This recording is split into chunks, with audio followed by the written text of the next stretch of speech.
Exercice 11. Un automobiliste roule à la vitesse constante VA égale 90 km par heure sur une route où la vitesse est limitée à 60 km par heure.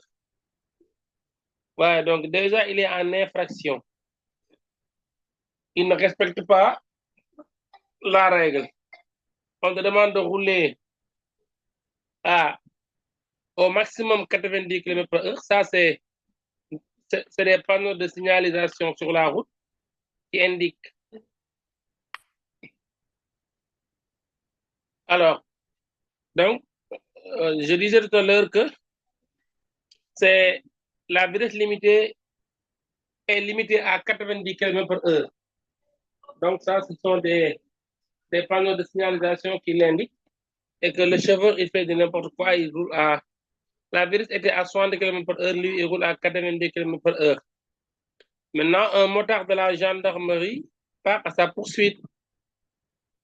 Il démarre au moment précis. Voyez bien ce mot-là, précis. Il démarre. Il y a toujours un groupe de mots-clés dans l'exercice. La vitesse 90, c'est une information utile. La vitesse limite 60, bon, ça c'est juste pour dire qu'il est en infraction. Un motard de la gendarmerie part à sa poursuite. Ça aussi, c'est une autre information utile. Mais l'information capitale qui nous permettra de déterminer les paramètres x0, y0, t0, v0, c'est à partir de là, de la deuxième phrase du texte.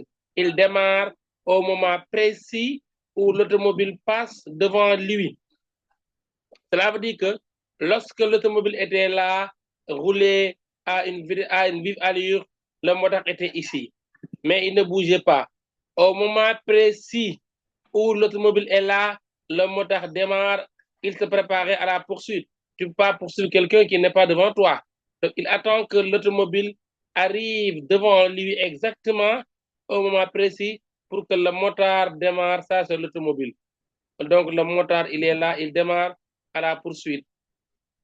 C'est comme ça la compréhension. C'est-à-dire que X0, ils ont à la même position lorsqu'on commence à s'intéresser de leur mouvement. L'auto était en mouvement, le moteur démarre au moment précis où il passe devant lui. Ça, c'est clair. Donc, ils ont à la même position. Et que si cette position-là est choisie comme étant origine des espaces, x0 égale 0 pour le moteur et pour l'automobile. Le moteur est animé. Il donne maintenant la nature du mouvement du moteur. Le moteur est animé d'un mouvement rectiligne uniformément accéléré, tel qu'il atteint la vitesse de 108 km à l'heure en 10 secondes. Calculer la durée de la poursuite. Calculer la distance parcourue par le moteur lorsqu'il rattrape l'automobile. Que vaut alors la vitesse du moteur à cet instant-là? Voilà l'exercice. Maintenant, on commence à répondre aux questions posées. Ça, c'était les explications seulement. La première question, c'est la durée de la poursuite. La durée de la poursuite. Alors, il y a des questions qu'on ne te pose pas, mais tu es obligé de les répondre. Comme quelle est l'équation horaire du moteur? Quelle est l'équation horaire de l'automobile? Parce que quand on parle de poursuite, de distance parcourue, de durée de poursuite, il faut tout le temps écrire X moteur égale X automobile. Mais les X là, c'est quoi? Ce sont les équations horaires. Donc, on doit aller à la recherche de l'équation horaire du moteur et de l'équation horaire de l'automobile, même si on ne le demande pas. Parce que la question nous impose la durée de la poursuite, on ne peut pas l'avoir sans autant connaître ici ça. Alors, dans cet exercice-là, évidemment, d'autres exercices, il y aura d'autres informations peut-être qui nous permettraient de connaître. Alors, l'équation horaire X de l'automobile égale. L'automobile est animée d'un mouvement rectiligne uniforme à vitesse 90 km par heure. Donc, c'est la vitesse V A facteur de T moins T0 plus X0.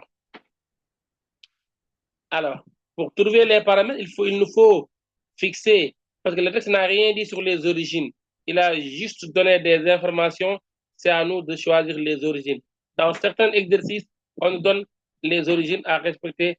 Dans d'autres, on nous laisse le choix de les poser. On va dire ici maintenant, posons comme origine des espaces la position des motards.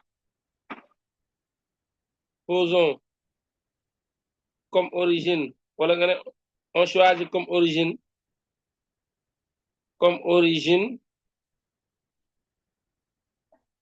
des espaces la position du motard. Je vous l'avais expliqué tout à l'heure. Le motard part à la poursuite au moment précis où l'automobile passe devant lui.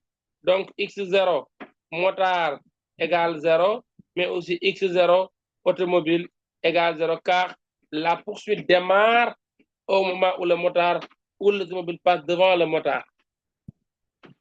Première hypothèse réglée. Alors, ça c'est l'origine des espaces. Origine des dates est comme origine des dates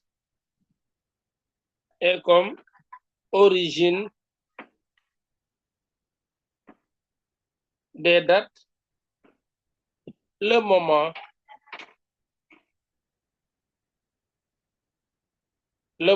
précis, n'est-ce pas, où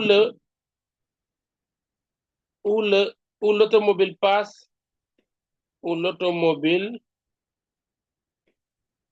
passe devant le motard.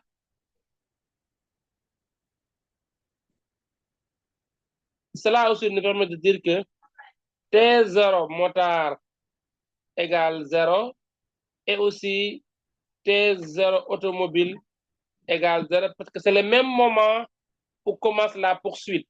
Le moment précis, l'automobile est en mouvement, le motard part en cet instant-là. Donc, il n'y a pas de retard sur la poursuite. L'automobile part devant le motard. Au moment précis où il passe, le motard accélère et il passe à sa poursuite. Donc, ils n'ont pas dit 2 minutes après, le motard part, non. Le motard part au moment précis. Donc, les deux T0 sont tous nuls. Maintenant, quand je reviens ici sur X de automobile égale V, la vitesse V, c'est 90 km par heure. Mais il faut tout le temps convertir en mètres par seconde. Donc ici, il faut diviser les 90 par 3,5. Ça va donner... Ça donne 25. 25, oui, 25,7, non? Ou bien c'est 25 exactement? Oui, moi j'ai trouvé 25 piles. Donc c'est bon. On prend ici 25. 25 facteurs de T moins 0 plus 0, X0 égale à 0. X de l'automobile égale à 25T. Voilà l'équation horaire de l'automobile. X du motard égale, le motard est animé d'un mouvement uniformément accéléré. A facteur de T moins T0 au carré, V0 facteur de T moins T0 plus X0. Les paramètres, accélération, il a donné. Maintenant, là, il n'a pas donné, mais il dit, regardez bien, le motard est animé d'un mouvement rectiligne uniformément accéléré, tel qu'il atteint la vitesse de 108 km en 10 secondes. On va appliquer la formule de Torricelli qui dit que parce qu'on a la distance, on n'a pas la distance, mais on a, non, pas la formule de Torricelli, c'est la formule de accélération A égale à delta de V sur delta de T. La vitesse finale du motard moins la vitesse initiale sur la durée de parcours qui est 10 secondes. Vitesse finale, c'est 108 km par heure. Vous prenez 108, vous divisez par 3,6. Ça vous donne 30. Vitesse finale, 30. le motard part à la poursuite, il était immobile, initial égale 0. Il y a des informations cachées dans le texte. Par ce mot-là veut dire que V final égale V initial égale à 0 sur 10 secondes. Donc, à l'accélération, on a 3 mètres par seconde carré. Et là, maintenant, T0, on avait dit que c'était 0, X0 c'est 0, V0 égale à 0 parce qu'il part. Finalement, X du motard, c'est 1 demi multiplié par A3 T au carré, directement plus V0 T, tout le reste là, c'est égal à 0. Donc, ça donne 1,5 T carré. Voilà l'équation horaire du motard. C'est bon? Oui. Alors, maintenant, pour trouver la durée de parcours de la poursuite, on égalise les deux équations horaires. On va dire ici, X auto égale X motard. Et ça va nous permettre de dire que ici, 1,5 T au carré égale à 25 T. Et là, maintenant, on transpose ici, ça va donner 1,5 T au carré moins 25 T égale 0. On factorise par T, 1,5 T moins 25 égale 0. Cela veut dire quoi? Cela veut dire que T égale 0. C'est l'instant où le motard, où la voiture passe devant le motard, les deux étaient à la même position. T égale 0, ça ne nous intéresse pas. Ou bien, T égale à 25 divisé par 1,5. C'est ce temps-là qui nous intéresse. 25 divisé par 1,5.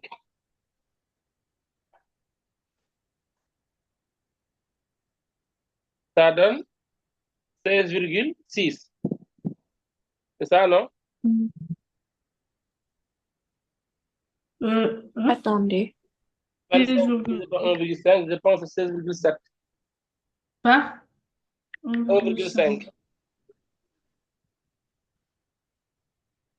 6,67. Voilà, donc 16,7, c'est ça. 16,7. Voilà donc ici la durée de la poursuite. Donc c'est 16, T égale à 16,67 ou 16,7. On arrondit soit à un après la virgule, ça revient au même. Voilà donc le temps là qu'il faut chercher. Alors, la durée de la poursuite. Petit 2, calculer la distance D parcourue par le motard lorsqu'il rattrape l'automobile.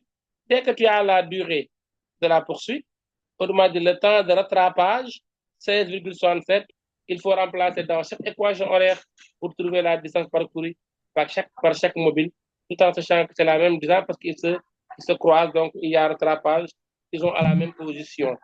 Donc ici... On les dérive, non? Les équations horaires, ou bien? Hein? Équations horaires, avant de remplacer le T, on les dérive, non? On fait directement. Non, il ne demande pas la vitesse, il demande calculer la distance parcourue par l'automobile, n'est-ce pas, lorsqu'il rattrape. S'il demande la distance, vous remplacez directement. S'il demande la vitesse, vous dérivez avant de remplacer. Ok, d'accord. C'est ça qu'il faut retenir. Si tu as la durée de la poursuite ou bien le temps de rattrapage, il demande la distance parcourue, tu prends les équations horaires, tu remplaces directement, tu as le résultat. Par contre, s'il demande la vitesse comme l'exercice, je pense 13 ou 14 de la série, au moment où pour lequel il demande de trouver la vitesse, c'est pas la même question. Hein? Là-bas, c'était la vitesse durant le rattrapage. Ici, c'est pas la vitesse, mais c'est la distance parcourue durant le rattrapage, n'est-ce pas? Au moment où le moteur rattrape l'automobile. Donc, si c'est la distance, vous ne dérivez pas, vous remplacez, mais si c'est la vitesse, vous dérivez avant de remplacer. Monsieur, bon? Oui. D'accord. Si l'élève venait à utiliser la formule V égale à D sur T, si l'élève venait à utiliser la formule V égale à D sur T, la distance parcourue sur le temps. Oui. Et il tire là-bas la distance. Et vu qu'on Oui. a la vitesse et le temps, est-ce que ça allait marcher? Reprenez la question. Si l'élève venait à utiliser La formule V égale à D sur T. V égale D sur T. Oui. Alors, première chose à dire, cette formule-là n'est pas toujours valable. Okay. Elle est valable uniquement lorsque le mouvement est rectiligne uniforme. Rectiligne uniforme. Okay, et que le motard n'a pas un mouvement uniforme, il a un mouvement accéléré. Donc, ce n'est pas valable pour le motard. Peut-être pour l'automobile, oui. Merci. Mais pas pour le motard, ce n'est pas possible.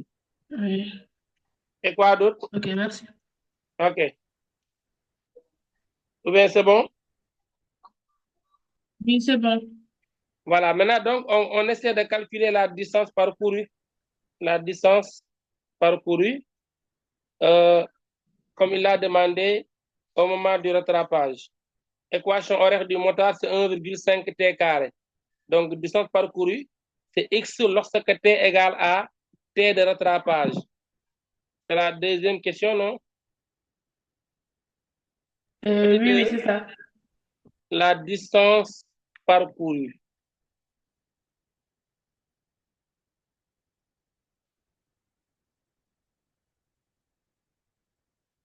Parcourue par le motard.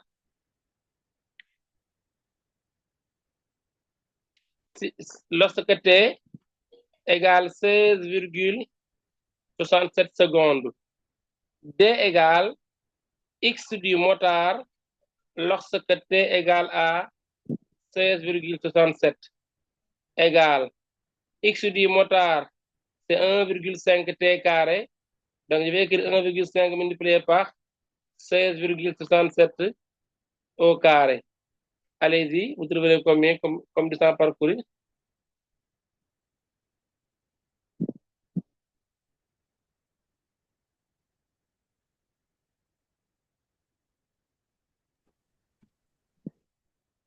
On trouve 416,83.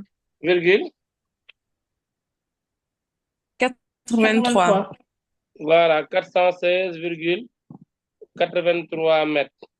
Donc, voilà la distance parcourue par le motard avant de rattraper l'automobile qui était en infraction parce qu'il roulait à une vitesse, n'est-ce pas, non autorisée. Alors, que vaut alors, voilà maintenant la question posée tout à l'heure, que vaut alors la vitesse du motard? C'est là il faut dériver et remplacer. D'accord? C'est là, parce que c'est là, ici, il demande la vitesse. La vitesse du motard à cet instant-là. La vitesse du motard. Lorsqu'il est devant l'automobile, et quelle était sa vitesse? Parce que l'automobile aussi continue de rouler. Mais s'il voit le motard devant lui, il va évidemment s'arrêter à quoi? Parce qu'il va lui demander de s'arrêter. S'il ne respecte pas, il sera en double infraction. Il sera obligé de s'arrêter parce qu'il a maintenant le gendarme devant lui. Alors, ici, on a 20 motards. À tout instant, c'est la dérivée de x motard par rapport à t. Et x motard, c'était 1,5 t au carré. Dérivée de x motard, c'est 3t. Voilà, V motard. Donc, V motard à la date de rattrapage, qui est 16,67, égale 3 multiplié par 16,67. La vitesse du motard à cet instant-là, c'est combien? 50,01. Voilà, 50,01 mètres par seconde. Voilà la vitesse du motard à cet instant-là. 50,01 mètres par seconde. Donc ici, on retient quoi? Que ce genre d'exercice-là, on te le donne avec des informations clés, des informations utiles. Les informations utiles, c'est qu'on va utiliser pour écrire l'équation horaire, etc. Mais les éléments clés nous permettent tout le temps de trouver les paramètres qui permettent ici d'avoir une bonne équation, parce que sans ces paramètres-là, toujours on passe à côté. À savoir x0, t0, v0, accélération. Et ici, c'est lorsqu'il dit il démarre au moment précis où l'automobile passe devant lui, n'est-ce pas? Donc, il y a un exercice où on disait que le train démarre lorsque le voyageur était à 50 mètres derrière lui. Tout ça, c'est pour permettre de trouver x0, t0, v0 et Voilà. Alors ici, c'est fini pour l'exercice numéro 11. On va passer à un autre exercice.